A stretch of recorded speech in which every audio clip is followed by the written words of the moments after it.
5th grade ELA, Tech Set 4. Author study, Joyce Sidman.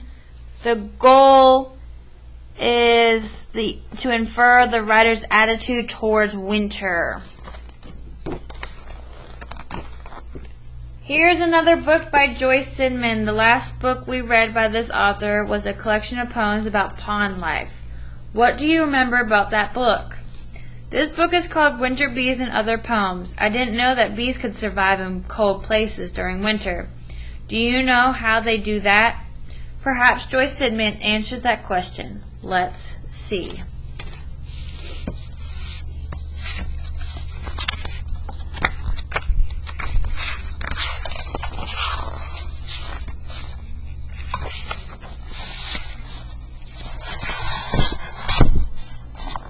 Dream of the tundra swan. Dusk fell and the cold came creeping, came prickling into our hearts as we tucked beaks into feathers and settled for sleep. Our wings knew. That night we dreamed the journey, ice blue sky and the yodel of flight, the sun's pale wafer, the crisp drink of cold clouds. We dreamed ourselves so far aloft that the earth curved beneath us and nothing sang but a whistling V of light. When we woke, we were covered with snow. We rose in a billow of white. So why do some birds migrate as winter approaches? Because the best spots for raising chicks are not always the best places to spend the winter. True to their name, tundra swans breed in the treeless tundras of far northern Canada and Alaska. Summer in these Arctic regions bathes in almost 24-hour sunlight. And bountiful and lush, swans feed and raise young on new shoots and aquatic plants. But when the weather turns cold, they move in huge flocks to staging areas along river deltas of marshes where the water is still free of ice. Here they rest and eat until the time is right for the 2,000-mile journey to warmer coastal areas such as New Jersey or California. During migration, tundra swans fly in V formation at up to 5,000 feet and keep track of one another with a high warbling call. So what do you think this poem means? The author never says that this poem is about swans, but she gives clues.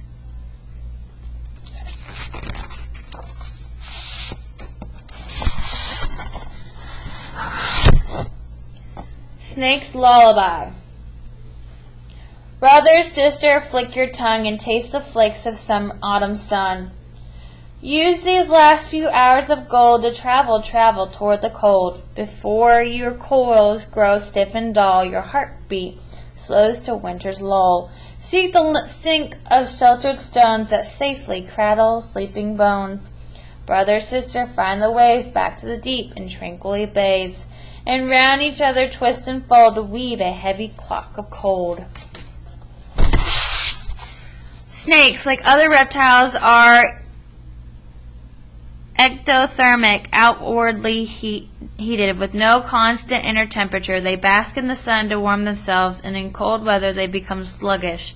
Before autumn's warmth turns to winter, they must find a protected place to hibernate, or they will freeze to death. Garter snakes often hibernate, or brimute, as it is called in reptiles, in large groups, choosing underground tunnels, rocks, or caves below the frost line where the temperature is cool but not freezing. Most return to the same hypercalicum years after year, using their tongues to smell their way along age-old paths. In Montadiba, Canada, scientists have discovered hyperchlorums that host up to 20,000 garter snakes. While brimating, snakes neither eat or drink. Their breathing and heart rate slow down, and their blood thickens. They spend the winter in a communal mass of motionless bodies, waiting for warmth.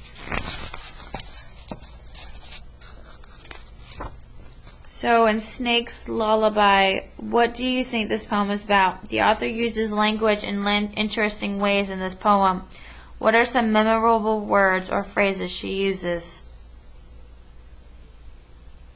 So now that you know about the snake's hibernation activity, Let's read the poem. No, I'm not going to read the poem again. How does the factual information help you understand lines like, seek the sink of sheltered stones? Snowflake wakes. Snowflake wakes, whirling arms outstretched lace, sprouting from fingertips, leaps, laughing in a dizzy cloud, a pinwheel gathering glitter, drops into air suddenly soft and full of lattice of stars spinning silently, drifts down, touching and tickling, clinging and clumping, huge earth sighs and settles, sleeps tucked in its own blanket.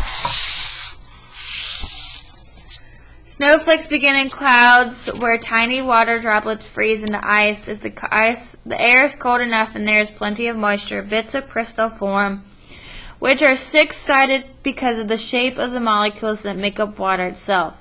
As these crystals swirl in the cloud, more and more water vapor freezes onto their surface, and they begin to grow, gathering ice on each of their 6 points. Every snow crystal is slightly different because each follows a random path through the air as it grows. When the crystals are heavy enough, they drop from the cloud and fall, colliding and clinging to other crystals to form the snowflakes we see. When snowflakes touch the ground, their delicate lace begins to break down and form a more solid layer of snow. Big brown moose. I'm a big brown moose. I'm rascally moose. I'm a moose with a tough, shaggy hide, and I kick and I prance in a long-legged dance, with my moose mama close by my side.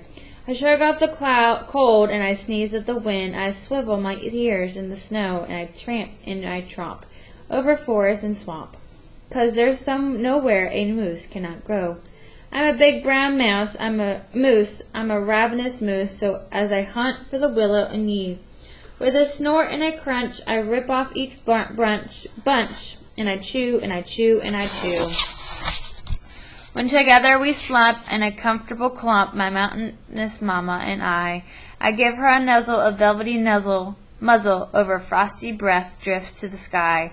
I'm a big brown moose. I'm a slumberous moose. I'm a moose with a warm, snuggly hide, and I bask in the moon as the coyotes croon when my moose mama close by my side. Moose are built for cold. As the largest members of the deer family, they have huge bodies that trap heat well, and their fur is dense and warm. Their stilt-like legs wade through steep snowdrifts and snow-covered brush with ease, and broad cloven hooves steady them in icy terrain. Winter bees. We are an ancient tribe of hardy scrum, born with eyelashed legs and tinsel wings. We are nothing on our own. Together we are one. We scaled 1,000,000 blooms to reap the summer's glow. Now in the merciless cold we share each morsel of heat. Each honeyed crumb we cram to a sizzling ball to warm our queen, our heart, and our home. Alone we would falter and drop a dot on the canvas of snow. Together we boil, we teem, we hum. Deep in the winter hive we burn like a golden sun. Honeybees hang together at all times, but especially in winter. They are one of the few insects in the northern hemisphere that remain active in freezing weather, and they do it in typical bee fashion by gathering, sharing, and communicating. All summer they collect nectar, which they transform into honey in wax-covered cells. As the air turns colder, bees begin to cluster. They collect nectar, which is covered around the queen, who represents the future of the hive. Under ice. In the fat white wigwam made of ripped chips and thrashing twigs, and a heart of fur curled and cozy far beneath the winter sunshine. Made of ripped chips and thrashing twigs, it gathers silence now beneath the winter sunshine. Under ice, under snow, it gathers silence now, but in the dim oval room, under ice, under snow, strong brown bullets dive. In the dim oval room they groom, snack, kiss, strong brown bullets that dive in the under ice world. They groom, snack, kiss, a heart of fur, curled and cozy in the under ice world of the fat white wigwam.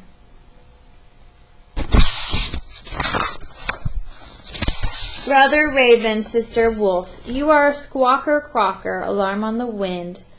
You are a slinker shadow, nose to the ground. Fearful and flighty, you peck and then flee. Bound to the earth, you leap, snap, and tumble.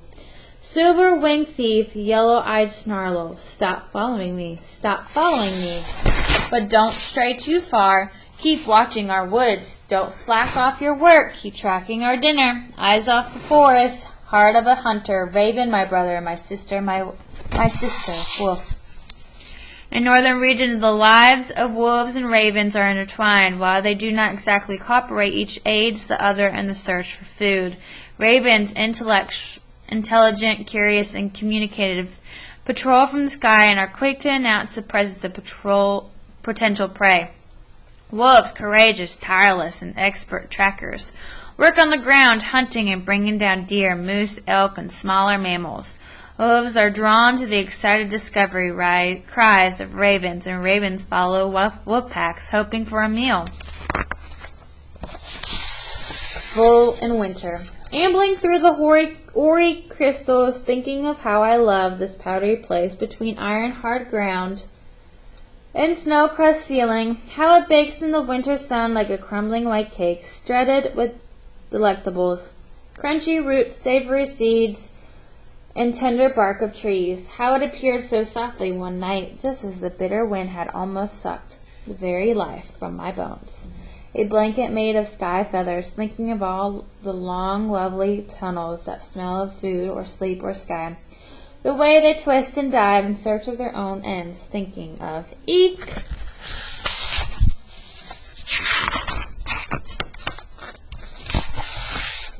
What do the trees know? What do the trees know? To bend when all the wild winds blow. Roots are deep and time is slow. All we grasp, we must let go.